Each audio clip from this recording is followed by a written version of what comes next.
Kasufu nyonye ndala zetezimu ku nnyimba bannange omwaka oguwedde eza topinga charts mu ggwanga lye Uganda era kayimba ku tekava ku rundown. I think it was like a month kabira ku rundown. Rundown is one of the biggest eweyinga nyimba za gospel mu ggwanga Uganda walendo. So kaliko omwezi nga mulamba mu linnya lya Yesu wetulaba akayimba nga kalungi fe kintu nga tukisoosowaza. Mark Bike is in the building agenda kubabuzaako maaso kaawo tulabike nga tumulungula ensonga emabega kaawo on the 28th last month ya unveil enyimba 16 linnya lya Yesu kuliko audio kuliko collaborations nawe mbi tugenda okulaga nga tuwayawayamuko simanyi kuliko any international act aja kukitugambira tulabe ekintu yakitadde ku level ndala yazzeyo ke Burundi yagenze mu nsi kikulu neno. He has a song with muyimbi we Burundi so tugenda biwayawayamuko but as of now tukubiriza abayimbi ba gospel mwena mu ggwanga Uganda mugende mukole enyimba ne Abba Records. Mugende mukole enyimba ne Abba Records ogenda mu studio munange n'obulwa emirembe nga bweyunja gewunya buli wamu bannange mugende mu studio ez'abalokole mugende mu studio nga producer abalokole. Abba Records ye studio kekola gospel music atenga teyesitaza era tegenda kujja mu mbeera ogenda kusigala oli mu kubeerawo kwa Mukama. Basangibwa waka wempe Tula Road ne ku TikTok ku Instagram wonna buli mukuto omugatta abantu teka mu Abba Records ojja kulaba nkola ki ngo bafuna banno tebakoma ku producing music okabakola mixing and mastering in music oyinza okuba ne project nga tebaji mastering bulungi yesigise Abba Records. Kati mwabayimbi ate mwabakozeeko nga kituufu ddala ekintu oluddewo ng'okikwasaganya ng'oyimba weetaaga ofune yakayimba okuvewa Abba. Genda ku Abba Records okole music tojja kulabeka nga wejusa Abba Mama Junior atero kanjo gero. I know right. But anyway omuzadde ng'olyawo ng'onoonya essomero eddungi ery'okusola mu mwana wo tukubaguliza abalangira baffe ab'omwaka guno nga ba Homes Darling Schools. Omwana mutwaleyo bamubangule mu byenjigiriza bano nno balina abasomesa babatendeke ebyenja n'ensula birungi nnyini ddala ate omwana bamuyigiriza they bachita bachamats bamusomesa they teach them, they train them for employment. Bamusomesa bakery, bamusomesa gardening, farming, and some other things that help them keep in touch with the employment world after school. So gwagala okumanya ebisingawo bakyalireko ku matabi gabwe ag'enjawulo balina ekibando Erisa Zone, balina ekamocha ku Mawanda Road, balina negaza ku luguudo lw'e Bugema. Ne gwagala enamba y'essimu giwandiike osobole okubakubira ku 0414531393 bebanafe aba Homes Darling Schools. Education has no money value. Agamba tell my guy the radio boy man kati ali mu lockdown. Shannon Stewart ali mu lockdown. Enyumba ya radio boy. Enyumba ya muganda wange. Nkutumide ko jjo nyini ddala. Badde ine bintu byangamba wano. Love shack. Abadde ine byangamba. Shannon Stewart banda. But anyways, Mark Bike is here. Agamba tia Anthony Tim Unruly bakojja bani abo bali Unruly. Bagamba batya bana. Bonna bali bulungi era kwe bali mukulaba. Kwe bali bonna. Soko batumire nga tonde ya. Batumideko ba Unruly mwena sagala kumenya manya kuba banji bajja kunyiga bisogera ko. Kati no ye president waffe twalonze. Kozi lo mwana bano tewali nenga muri mu Uganda. Ennyo. Muduka ku speed million. Uganda empya. Abakole nga bali Unruly mu Kristo. I know. Musumbalamusa kubana Uganda. Mbalamusizaako mwena abatulaba ndine MC Matt ku 527 Kingdom TV KTV man musumba no ineswaga abasumba edda nalinga manya abasumba baina kubeera awo nga ligalubindi ozitya nga enkonfiro zitya nga twalina nga ekyo twabalabiranga musomo nembe gukyuse Matsi ebyo byadda kati owedda njambadde njitunuza bwente okitegeera kakati ate bonsanga nga ndi mu nnimiro nkutte enkumbi ate biba birala mukati abasumba balima why not kati bwe mba sirima nzijewa ssente ez'okulya n'ez'okukola music sebo nima nunda mbera machines ez'omuddo bingi byenkola esebo era Mati agenda kujja omwe ku lectures kwa n'ebyo byali mukati kulunda bitindi otuse bro otuse tukirya luweero kati luweero bana ina mukwano gwange oweruweero bannange buli yafuna omukyala eruweero kyambadde Shadraka bwe twagenda ku gundi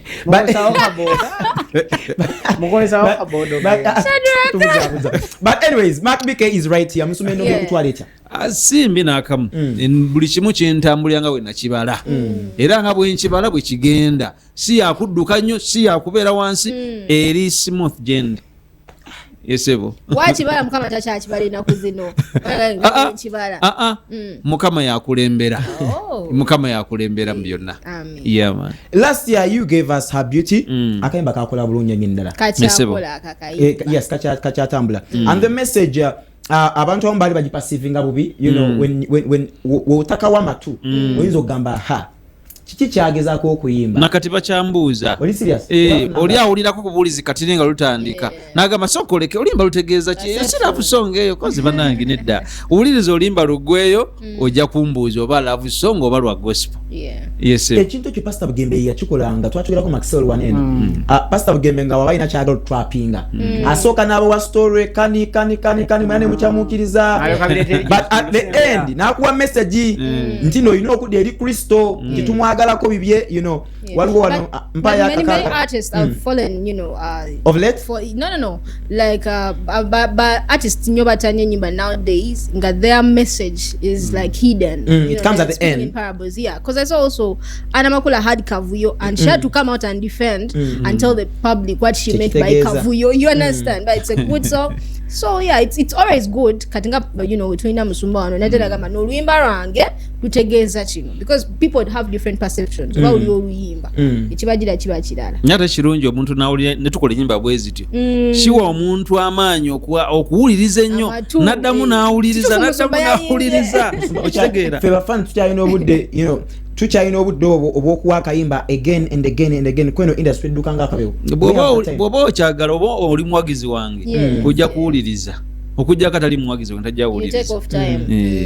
I thought you know when you're doing music you know the aim of you making the music and the songs it's all about trapping souls winning them for Christ. Yes. So when you find omuvubuka ali eyo nga yetalina budde bwa music asokuba habit ekidongo nazina genda kukirala will that youth get time to resit back home ademateke habit ademaji buterevu oba document eno abatali balokole oli kasawulya ha building amanya secular ngadda mukalabirwamu muka TikTok ngatayemola ngolimba lutambula agenda okanga okulyanga ulya message okitegeera so bawuliriza bonna n'abalokole nabo bawulirizira music bamwagala kusaba like the you know the course of the years zoyimbidde mu industry because music abantu bamu receiving but apart from Her Beauty and some other ones that have those reggae jams wala kitwayingiriddemu awo omanyi music gwetukola alina abantu abamwagala nga bebo kati nga reggae music si buli muntu tayagala reggae music era bwenkola reggae music manyi waakoma manyi waalaga okitegeera bwenkuba raga wange era naye manyi waakola ki olinamu ebitundu wotagenda yimbira reggae ne wotagenda yimbira raga kati bitwawulire kakati nina wengenda nentera okuba akayimba kakaraga kaka get ready ne bangamba ebyo tobiza wano waliwo bwengenda nembuukabuuka naye nga waliyo abakadde nga tebajja batula ne bantu bamutunizi bati okitegeera so music bwa kivula banze music gwenkola yenna kati mutabula abeere nga atuuka buli wantu wonna ne message zonna era nzikola kyekyo nkola music yenna ndabe nga atuuka ku buli muntu yenna olowooza toba tobuzeeko direction sibuze nze nkola kyange ne katonda wange ayagala okukola ekikyakola reggae music yekka nagira mu reggae music by the way nina ngenda okulaba nga ate waliwo bendese ebweru nga nina nabo okulumbayo okitegeera kati in fact bwe ngenda e Burundi tebategeera nnyo bya reggae music gwe bateremu ekikiri kiri ekidduka okasuke awo jabbala bonna oli awesakana ku mugongo ali mukabuusa bwati azina bwabuuka takajja ku mugongo ena naswetinga you know netandika reggae nga batula bakutunuulira bati yes Musuma, let's talk about balance you know mu industry because you do a lot of things ugenda mu nnimiro n'olima you do a lot of tours okola tours because I'm not nangamba no musumba nagenze gindi kati nagenze gindi how do you know create the balance how do you manage to hold it ngato inako n'ekyo obusumba bwontunulira bwoti sinakaddiwa nkyalina amaanyi kitegeeza bangi bazirise omusajja ojo simanyi si musumba bangi bazirise ekigambo kya Luganda ekyo nkyalina embavu okitegeera kati nga nkyalina amaanyi nteekeddwa okukola okuyirira mu byonna naye otuuka mu myaka gyange giri egy'obukadde nga ntula butuuza awo okitegeera so creating a time eya family creating a time eya music creating a time eyogenda mu njiri ate nina time ebeera mu nnimiro waliwo kiminti wiikendi nagimala mu nnimiro anti balengamba nti bangi bazirise oba osooka obaweeyo words of advice here and there n'abamusinga abato people who are even younger than you kyenyinza obbagamba nti ng'okyalina amaanyi kola n'emikono gyo katonda awa omukisa emirimu gy'emikono gyaffe kola n'emikono gyo ate ekyokubiri weereza katonda kiddemu ekyo kyensinga okwagala kola n'emikono gyo mukama agenda kuwa omukisa ekyokubiri weereza katonda kuba buli wonooweereza katonda n'ebino byokola n'emikono gyo bigenda kulaba omukisa kikyo tulina abayimbi nga ye awulira okuyayaana kwe ayagala abeereko nga musumba bugembe abo nno benjogera kubatandika butandisi netubeera n'omuyimbi nga ye okuyayaana kwe omukyala ayagala abeereko nga Judith Babirye nga buli wamu bamuyita nga buli wamu enyeri eryogerwako netubeera n'abayimbi ye abeerawo nga ayagala kuvuga ku mmotoka nga Pastor Nabosa gyavuga nga Judith Babirye gyavuga nga Bugembe gyavuga naye nga essuubiro n'alina mu ndongo ayagala accumulatinge mu bbanga lya myaka emeka 2 awo bo bakikole batya era bwekikolo otya kuba nze naawe mmanyi olina ebirooto olina nebulabirako ba icons bw'oba osooka okutuwa otulabe otubuulire n'ekikukuumidde awo buli muntu alina ekigendererwa kye ng'ayingira endongo nga bw'otwawulidde nti waliwo abajja nga baagala babere nga Pastor Bugembe that is fine that is okay naye oyo alina ekigendererwa kye kyekyo naye kati nze nga nze nina ekigendererwa kyange ekyange kyakuweereza katonda mu ndongo oba okafunye bulungi nze ekyange kyakuweereza katonda mu ndongo era sigamba nti mu ndongo mwengenda okugaggawalira nedda kuweereza katonda abantu baweebwe omukisa abantu balokoke abantu bakyuke obulamu bwabwe kyekyo then abantu abaliyo nga gwe ekirooto kyo oyagala kubeera nga Bugembe oyagala okola ebikozi myozi nga tokola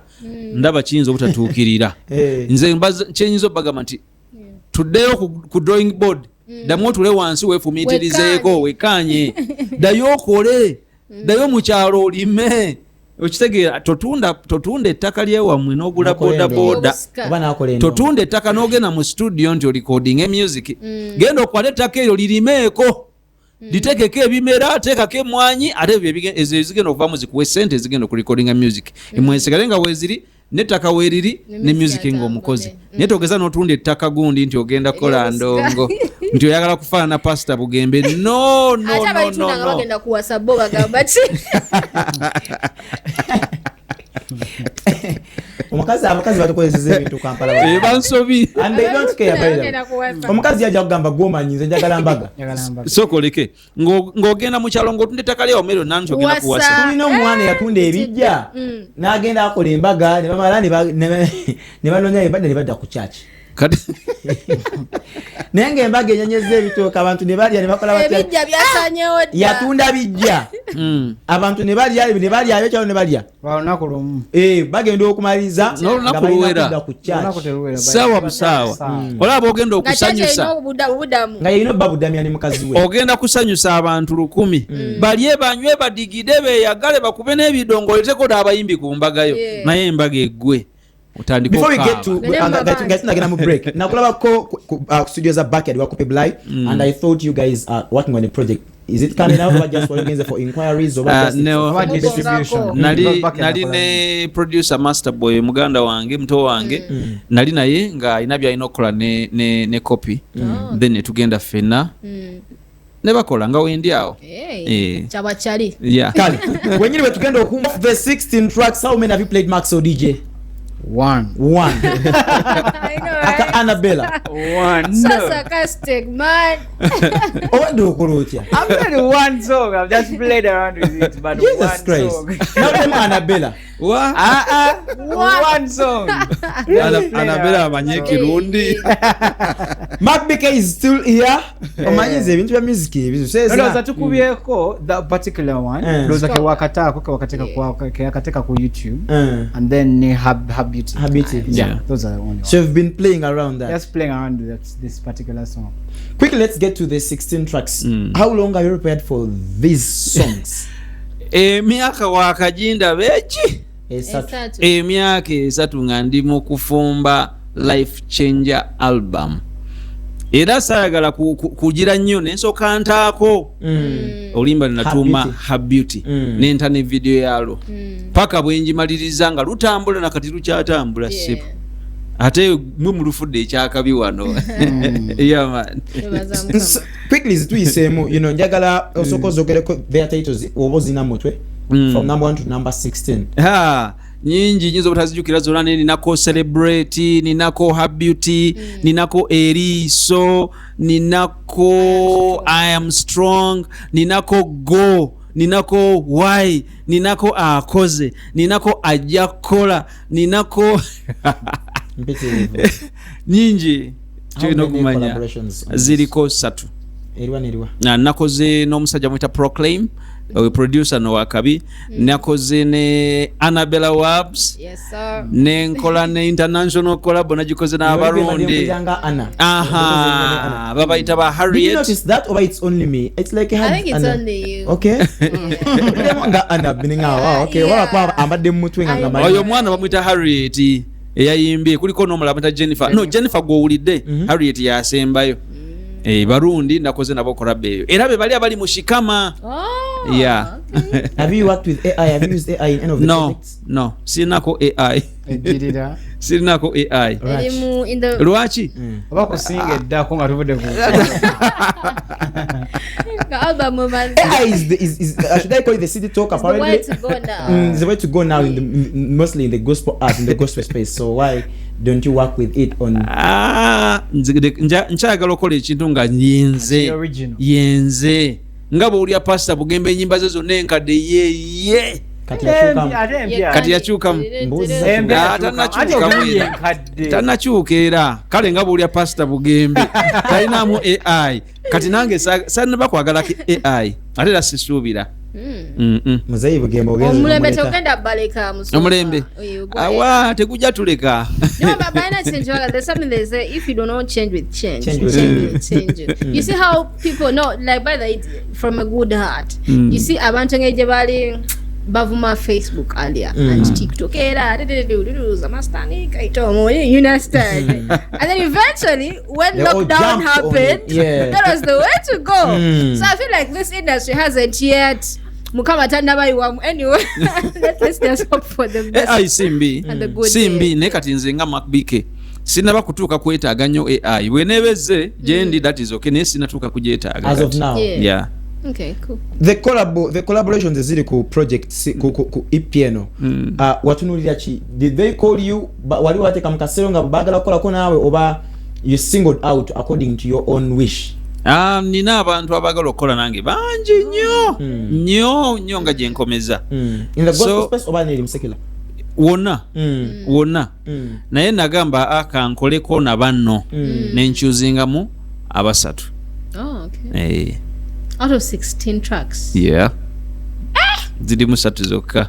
Sigadde. Kati who owns the music when we mukola video? Coraboses. Bokola video tugeze ne Anna oba noli omulundi oba nani.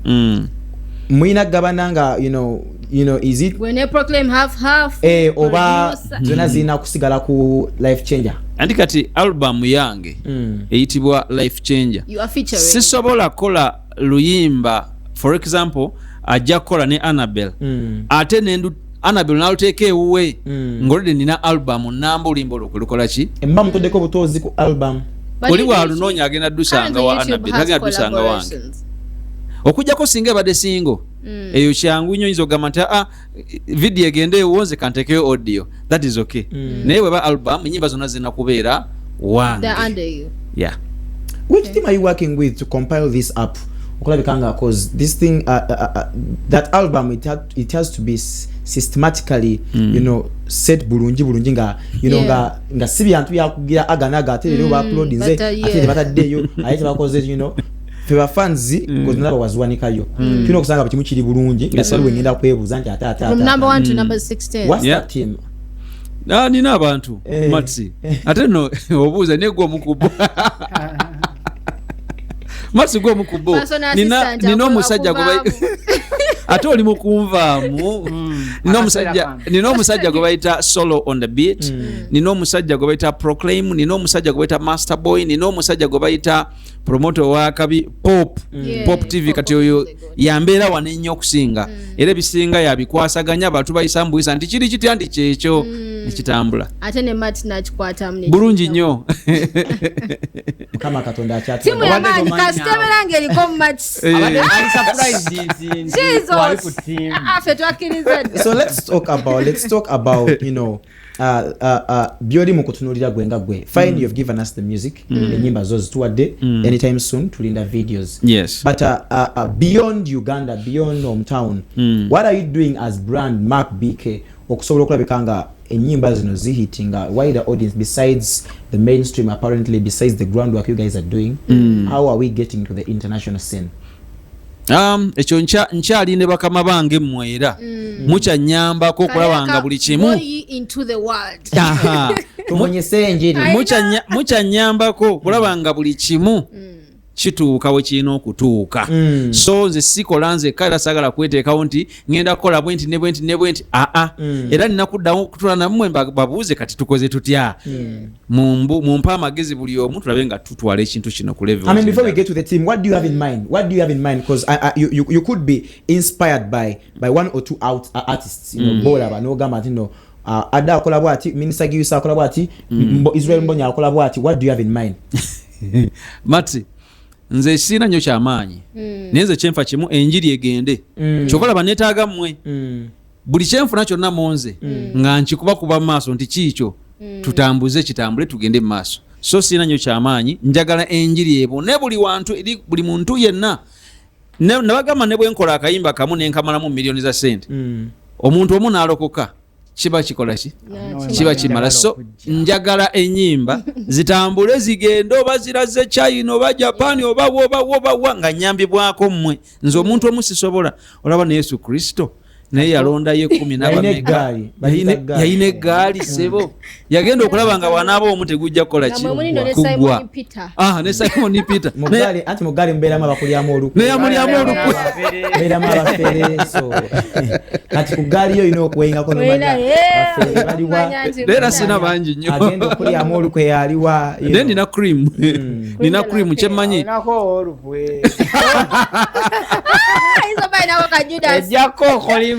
Yuda namuleke mabega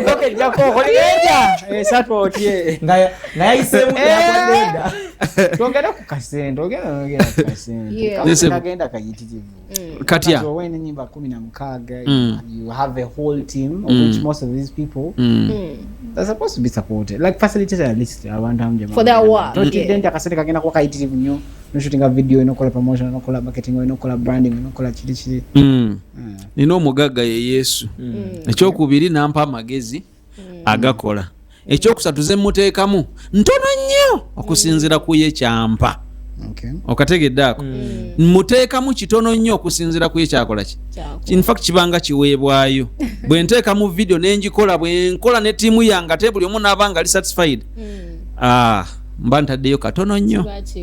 Let's before important. Let's look at because these are heavy projects. Yeah. When I look at it, what are some of the systems you've built in the last 3 years that number one have helped you sustain the project itself even before it is announced because of that you took off 3 whole years to make sure that you have all these 16 tracks.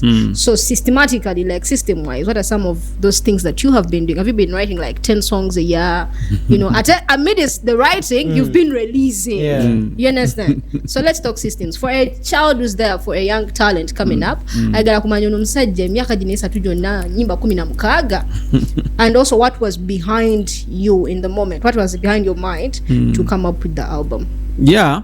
Nasaba mukama nimuga mukama ngenda kukola album eno enyimba 16 zibuulire enjiri naye buli sijagamba nti buli mwezi mbadde ndikodinga oluyimba kibadde kijjabuzi nti katika nyingire studio nkola oluyimba nga bwe ndukola nduleka kuwolan teruwedde okitegeera buli bwe nkola manya ezo 3 ezo 5 nazuukuka lumu nengamba kaakati kansooke mmaliriza oluyimba lutya that is her beauty endala nezisigalayo mu studio nga bitundu then omwaka ogwasembayo nentandika okukola lumu ku lumu nga bwe nzimaliriza so sapapa yeah.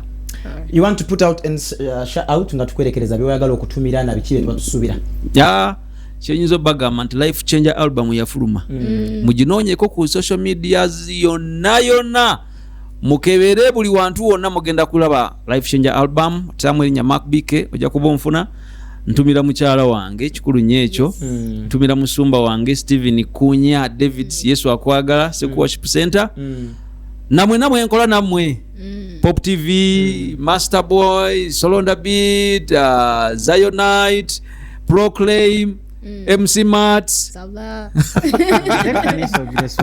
njogedde Seguku Worship Center Yesu akwagala Seguku wali ku Ntebe Road yes sebo